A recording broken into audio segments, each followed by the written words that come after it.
Okay, let's talk about the arachnoiditis emergency protocol and what I learned from it. Okay, what is arachnoiditis? Inflammation of the arachnoid layer of the spinal cord, typically diagnosed by symptoms. Sometimes you can see it in a MRI imaging of the lumbar spine. That would be the axial view, the top-down view of the thecal sac, which is just the spinal cord. I put important. If you're having a lumbar MRI, make sure to mention to the technician or the radiologist to look for nerve clumping and or adhesions in the thecal sac. This is because sometimes they won't look there. Also, if the trauma that you had that's causing these symptoms is new, it might not show at all on the MRI. It can take months to show up. And adhesive arachnoiditis is later stage, scar tissues trapped in nerves against the wall of the thecal sac. And one reason you're doing the protocol is because you don't want to go to that later stage. Right? Okay, so let's see what happened. Let's talk about symptoms and an event and tying them together. So what I think what's happened is if you're watching this video, you've had some kind of spinal trauma. And it could have been, most of these spinal traumas that cause arachnoiditis are medically induced. So you had an epidural, you had a fusion or a disc replacement, a lumbar puncture, those kind of spinal procedures cause neurological problems. And sometimes maybe you fell off a ladder and smashed your tailbone, or got in a car accident and got your tailbone smashed. So it can come from other issues, but basically it's just physical trauma to the spinal cord is the event, and then you have the symptoms that follow the event. And on the left you can see this. It's a nice poll from an online arachnoiditis group showing you some of the most common symptoms people have. Look, all 80 people answered low back buttocks pain. Most had bilateral leg electric pain, nerve pain in feet. I call that it feels like burning in the feet. If you look at number 6, water trickling down the leg, bugs crawling on the skin. That's pretty unique, I think, to arachnoiditis. You don't see that mentioned with a lot of other things. Some of these symptoms can match, like a disc pressing the cord, or cord compression, meningitis.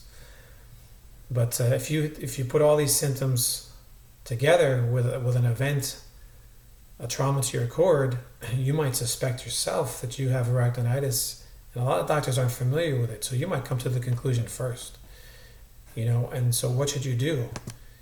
You don't know, but you think you have arachnoiditis. Well, let me tell you this. Timing is of the essence. This chart here is from a book by a guy called Dr. Antonio Aldrete. He's known for treating arachnoiditis patients. He's retired now, but he wrote a book. And this is a nice chart from his book. And it talks about where you had a spinal procedure and then you're having these symptoms, and then he would do IV infusions to get the inflammation down. And if you look at this chart, if he did the infusion within 30 days on a patient of symptoms starting, symptoms improved in all the patients. Function came back in all the patients. Pain subsided in 11 of 12, right? Almost all. Right? If you look at 60 days, again, great success. Now as you start to go farther away, 90, most people improved. 120, now just a third of the people. And look at this, 210 days, he had 15 patients who came to him with the symptoms. 210 days after the incident, only one patient had improvement. So really, timing is of the essence. You cannot wait for a doctor to diagnose you officially. You cannot wait for tests and go repeat referrals to this other doctor and waiting for MRIs. You've got to move quickly and just go with the assumption that you have it, because the alternative is waiting too long and letting the condition progress, and then there's no going back. So how do you stop the condition from progressing? How do you stop maybe just neural inflammation from turning into arachnoiditis, which is chronic? You need to take drugs that cross the blood-brain barrier, right? The most popular ones, the best working ones, there's one NSAID, that's a non-steroidal anti-inflammatory drug called Toradol. Typically, if you go to an ER with pain, they'll give it to you IV intravenous, right? They'll stick a thing in your vein and give you the drug through your vein. But you can also get Toradol intramuscular, which is a shot in your butt, usually. Your urgent care, your primary doctor will do that. and all these places will give you the pill form of it for just a few days. It's a very strong drug, so if they give you Toradol pills, it's just for a few days, like 3 to 5 days. Then there's two steroids that are very good at suppressing neuroinflammation. That's Decadron and methylprednisolone. And again, you can get these IV, intramuscular pill. And then lastly, there's a drug called naltrexone, specifically a low-dose version of it. It's an opiate blocker, so if you are on opiates for some reason, you really can't take it. But this is a drug that acts on neuroinflammation, and it's a very safe drug to take, and a lot of doctors aren't familiar with it. So my suggestion, again, what I know now, what I didn't know then, is I would go to agelessrx.com. I have no affiliation with it.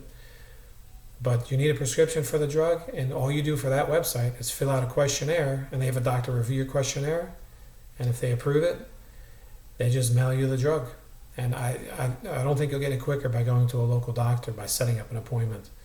If you do want to try that and find a local doctor, call your local compounding pharmacy, because the drug has to be compounded to low-dose form, and they will know what doctors are prescribing it locally. So they can give you numbers of doctors to call. They can give you leads. Right, so these drugs are the most important drugs to treat neuroinflammation. And there's two emergency protocols. Dr. Aldreit's, which is, let's go down here where it says special note. His protocol was IV steroids. Methylprednisolone, you can see it's called Medrosol when it's IV. 500 milligrams, 3 to 5 days. You can even go up to 1,000 milligrams. Talk to the doctor who's doing the prescription for you. And then the other protocol is Dr. Forrest Tennett's protocol, which is, you can see that above, up with the arrow. It's a Toradol shot 3 days in a row, a steroid pack at the same time. And this drug, medroxyprogesterone, it's typically prescribed to women. So as a guy, if you're having trouble getting it, I had my wife just ask her doctor. It's easy for women to get it because you can just say, as a woman, I'm going on vacation and I don't want to have my period. And I think this drug somehow will stop it. So that's what I had my wife do. And then she just got the prescription. I took it. I took the drug only for 2 days. It really made my head messed up. I don't know what the point of it was. It's not a neuroinflammatory, but it is part of his protocol. The other two drugs, Toradol and Medrol, they're anti-inflammatories. Okay, but most people will tell you, most arachnoiditis people will tell you that the IV steroid is the most effective. Okay, so you want to try and get that. And you're going to have to convince a doctor. And this is the hard part, because arachnoiditis is typically diagnosed by symptoms, and then basically process of elimination. You rule out other things by doing MRIs. Well, there's nothing wrong. There's no cord compression. We know that. You do an EMG or a nerve conduction, and it's all normal, and blood work's all normal. So it's really having that spinal trauma event happen, and then tying the neurological symptoms to it. And then again, if you take these anti-inflammatories, it'll be a big clue for you, because if they start working, then you know that inflammation is a problem, right? If you took high-dose IV steroids and it didn't do anything, maybe the problem is something else. So you'll actually learn from doing the anti-inflammatories. So you got to convince your doctor. So you got to bring literature in. You got to maybe bring Dr. Tennett's books are on Amazon. I'm not sure where Dr. Aldreit's books are, but they can be gotten as well. So hopefully you read as much as you can, and you can bring it in and show the doctor the key pages that you want him to see, him or her to see. Print the emergency protocol. And then this part's important to note, is that the protocol's for suspected or likely arachnoiditis, because a lot of doctors are going to be hesitant. They're going to go, I don't know that you have this. I have no evidence. You're just basing it off symptoms. So what you got to do is say, look, you got to tie the symptoms to the neurological spinal trauma, and then talk about the cost-benefit analysis of doing the steroids. The cost of doing it, if you're healthy, if you don't have kidney problems or you're diabetic, it's low risk. I mean, the steroids will give you insomnia. They might make you edgy. It's high dose. You could have some GI bleeding. It's It's possible. But the alternative to not doing it is developing full-blown arachnoiditis, which is chronic, incurable, and only will progress. So when you look at the trade-offs, to me, there's no trade-off. Again, unless you're seriously ill and you can't do IV steroids and you have problems with your organs. If you're generally healthy, there is no trade-off. So you really have to kind of explain that to him, that if you wait for a diagnosis, if you wait to go to a specialist and have somebody diagnose it, and again, it can take months to show up in an MRI, it's too late. It's too late. The symptoms have progressed so far that there's no going back. So you want to stop the symptoms right where they are. I'll mention too, get blood work just as soon as you go to a doctor, because the blood work will be another piece of evidence you can show the doctor and go, look, all my numbers are good. My blood work's good. And also, you can mention to the doctor that, these IV steroids, they're commonly given to rheumatoid arthritis patients, chronic migraine sufferers. And by the way, if your doctor does end up rejecting you, your primary doctor, try a rheumatologist, try a neurologist, because they're the ones who would prescribe it for those type of patients. Bring someone with you to the doctor.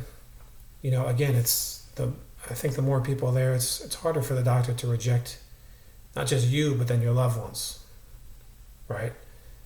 You can appeal to the doctor's humanity. If you've gone over everything, the first angle is being rational, showing the evidence. You have the symptoms, you had the event, the traumatic event to your spinal cord. You talked about the cost-benefit analysis. They're still not on your page. Then you appeal to their humanity and you say, look, doctor, we don't know each other well, but imagine a close friend or family member of yours came in and this was their one chance to try and stop this before it's too late. Would you do it for them? Kind of appeal to their humanity.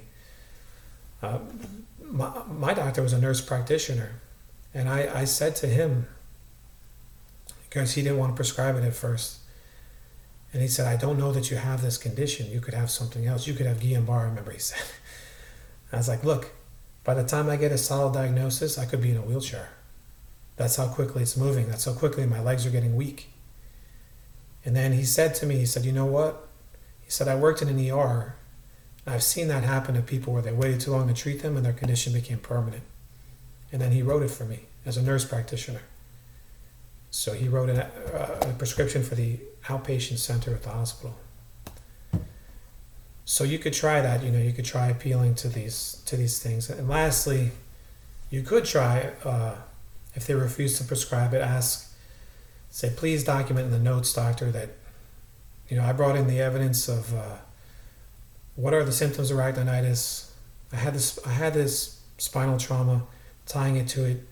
It's diagnosed by symptoms. We went over the cost-benefit analysis.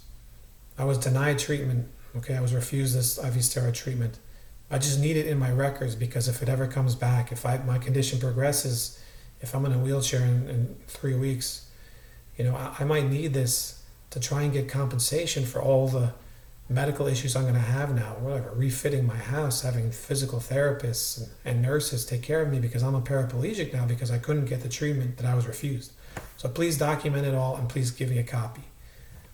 You never know. That might spook them and they might go. It might continue the conversation. But ultimately, if they say no, drop them. Just go to another doctor. Make multiple appointments. Again, another primary doctor, a nurse practitioner, a rheumatologist, a neurologist, a neurosurgeon, a spine specialist. Just keep making appointments. Don't quit. You could also Google map local infusion centers. Call them up. A lot of them have a doctor on staff. So you say, do you guys have IV steroids there? You do. Do you have a doctor on staff that can write prescriptions? You do. Put them on the phone, please. You could try that. And lastly, you could also try the ER.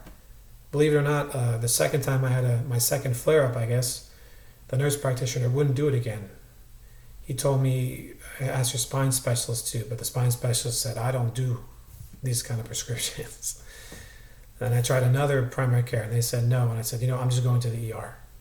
I'm tired of these games. And I went to the ER, and they wanted to do their standard cocktail of Toradol in the IV and this. And I said, no, I need a gram of IV Metrosol. 3 days in a row, or else I'll end up in a wheelchair because I'm having a flare and I'm losing feeling in my legs. I don't know if I'd end up in a wheelchair, but you put that stuff out there. You say, if I don't get this treatment, this could happen to me. I need this treatment. And then he agreed to do it for the day, and he said, but have your doctor write up the next 2 days. I don't write up prescriptions like that. And I knew the doctors had already told me no. So I said, look, my doctor's on vacation. I have nobody to write this prescription. I need you to do it. I need this 3 days in a row. And he said, well, I'll write it, but I don't know if they'll take it because they don't usually do that. I said, just write a prescription because the infusion center, they don't care. They just need a doctor. It's a licensed doctor and they got the prescription. So he wrote it for me, and I walked down to the infusion center after I was done at the ER, and they took the prescription, and I got 2 more days of it just from the ER doctor's prescription. So again, nobody cares about your health more than you. You know, you've got to be pushing, you got to be advocating for yourself, and you got to not take no for an answer. And if you get no, just go to somebody else until you get a yes. Okay, so let's say, guess what? You got the yes. You're going to get your IV steroids. How do you optimize this situation? Okay, I think you need to get admitted if possible. There was a woman that had very good success on the Arachnoiditis Facebook group.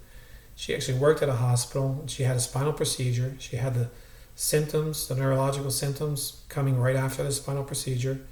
She said, I suspect I have this. She worked at the hospital, I guess, and they admitted her. And she did the multi-day infusions, and she seemed to have a full recovery from it.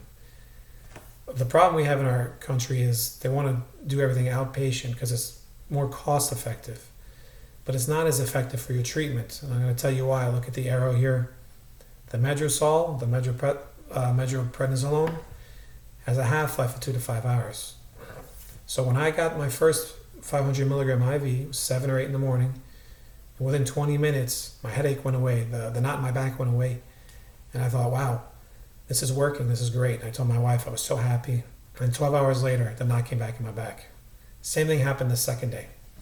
So I go back. Then I went online and I looked up the half-life of the Medrosol. I looked up Pfizer's information sheet because Pfizer makes the drug.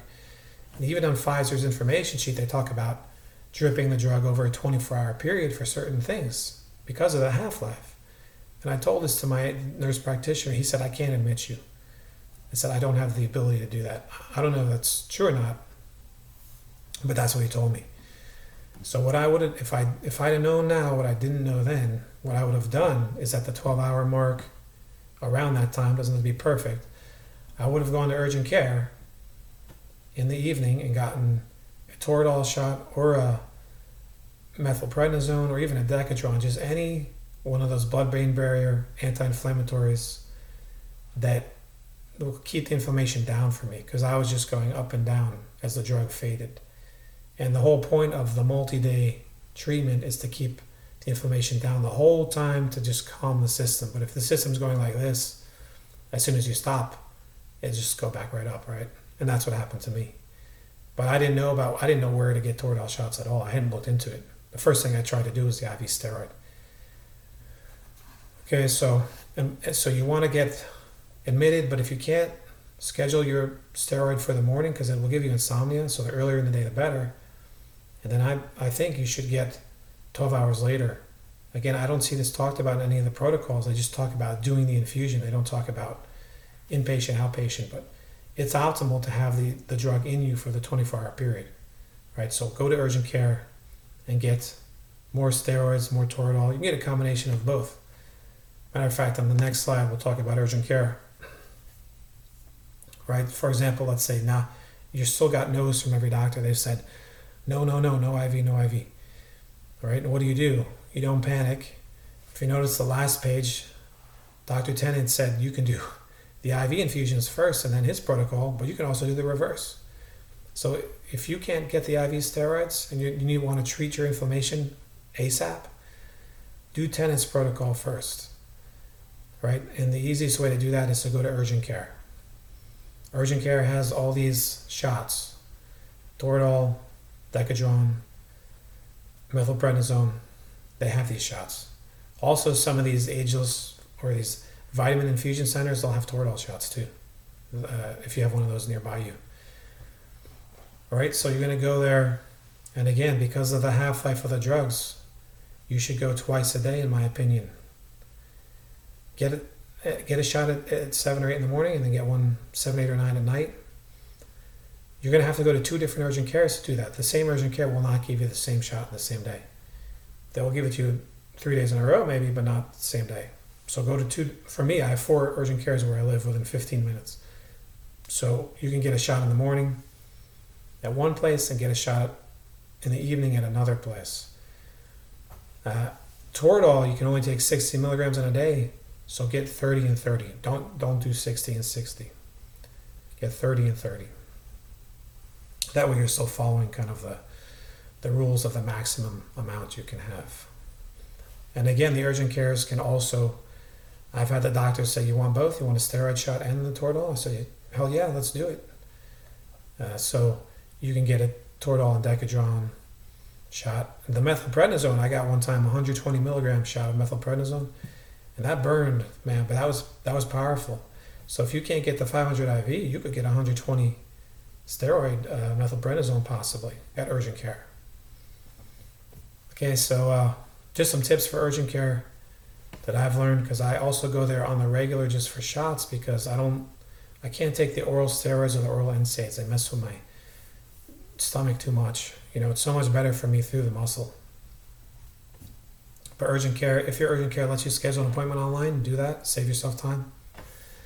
The receptionist is tell them back pain, inflammation. Don't go into your condition. It's too much. They just need to put something in. Same with the nurse. They're going to come in and take your vitals. Just say you have back pain, inflammation. Now you're going to see the doctor. So you've either brought your paperwork again, you know, your bulletins and the books, and you can tell them you suspect you have it, but truthfully, the easiest thing to do, don't bring any of that. Just tell them you have it. You don't have to say, I think I have it and this happened. Just say, I got arachnoiditis from an epidural, and when I have these flare-ups, I get this inflammation in my cord and my legs start to go numb, and the only way to stop the flare-ups is whatever, Toradol or the steroid shot or a combination of the two. And sometimes it takes up to 3 days. So I might need to come back tomorrow and the next day too. And every time I tell them this, they always say yes. Every time. Every time. So you just confidently go in there and say that you have this condition. If they ask you, you know, if it's the weekend, obviously your doctor's closed. If it's the weekday, they go, why aren't you go to the shot at your doctor? You can just say, my doctor didn't have any time for me. My doctor's office is closed. My spine specialist is out for the week. They're on vacation. You know, they're skiing somewhere. You know, it doesn't matter. But just tell them you couldn't get it from your regular doctor, and the agreement you have is you go to urgent care if you can't get it. If your doctor can't fit you in, they tell you go to urgent care. So just do that, okay? And that'll work every time. Works every time for me. I don't bring papers anymore. I don't need to say anything to anybody. I just tell them I got it. I just tell them I'm having a flare, and I need the shot, and I might be back tomorrow too. And I tell them that too. Can you put a note in for tomorrow's doctor? So then there's less discussion the next day. They go, okay, I see, and then they just kind of give you the shot. Anyway, so you're doing this protocol. What else should you do on the protocol days? I think the number one most important thing to keep inflammation down while you're trying to do the IV steroids or all the Toradol shots is get in the water. Let me tell you something. At one point I was having this vertigo. I felt like I was rocking in a boat. And I went in the water, in a pool, just chest high, and the rocking went away. And then I could see level and straight.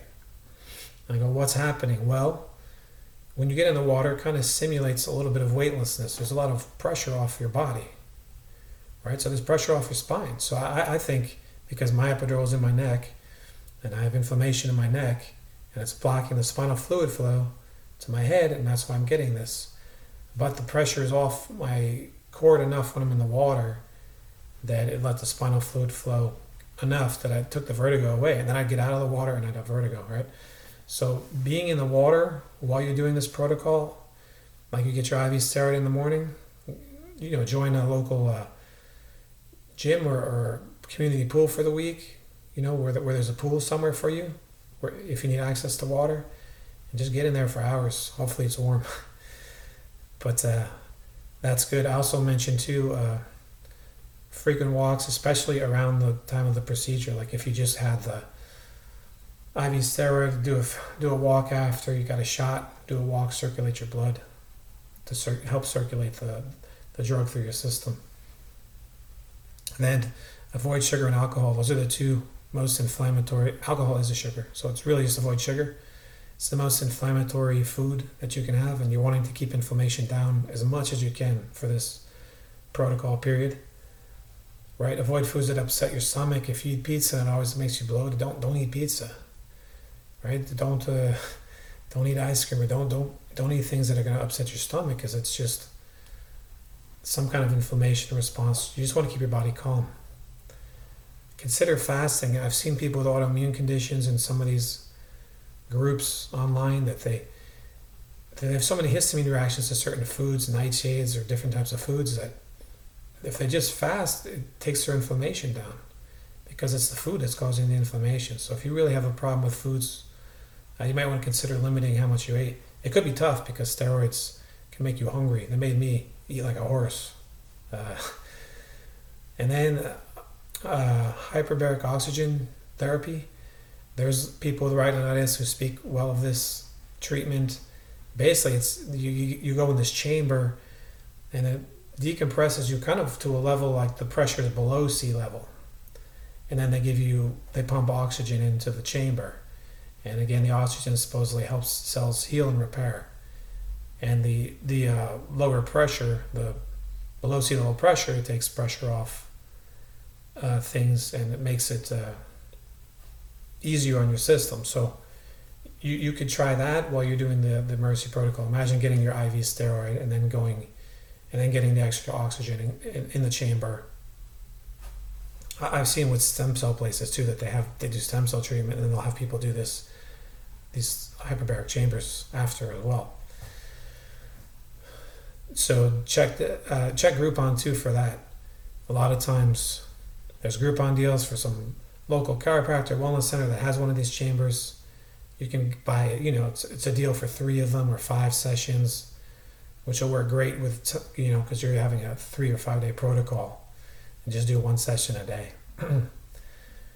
Avoid stress. You might have PTSD from getting electrocuted it's messed up when you have these symptoms and electric shocks. And I told my wife when I first started the electric shocks, it was like being stung by bees all the time on my shins.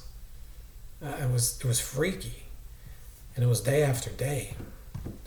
And the bugs crawling on the skin, these things mess you up. So you're stressed. If you're watching this video, I think you're stressed because you're having some bad symptoms. So stress releases a lot of chemicals that you don't want in your body. So don't watch the murder reality stuff. Don't argue with family. Maybe get off social media. Watch some funny comedies, things that make you laugh, your go-to stuff that you've seen before. Avoid stress. Arachnoiditis groups, get off them while you're doing the treatment, because it can be kind of doomy and gloomy sometimes, and you don't want to watch that and visualize that that's your future. You want to visualize this treatment working for you. And lastly, get some sleep. Sleep's the most important thing. Your body does so much healing, growth, and repair during the sleep, so you gotta sleep. And then that picture on the side there, that's my 2 boys. You gotta keep fighting for your family, for yourself, for your health and for your life, man. If you're watching this, probably some medical procedure did this to you, man, and I don't know. Keep fighting, man. Get the treatments. Don't take no for an answer. I hope this video was helpful for you. Hang in there, and I think if you do these treatments, you're gonna have some success. All the best to you.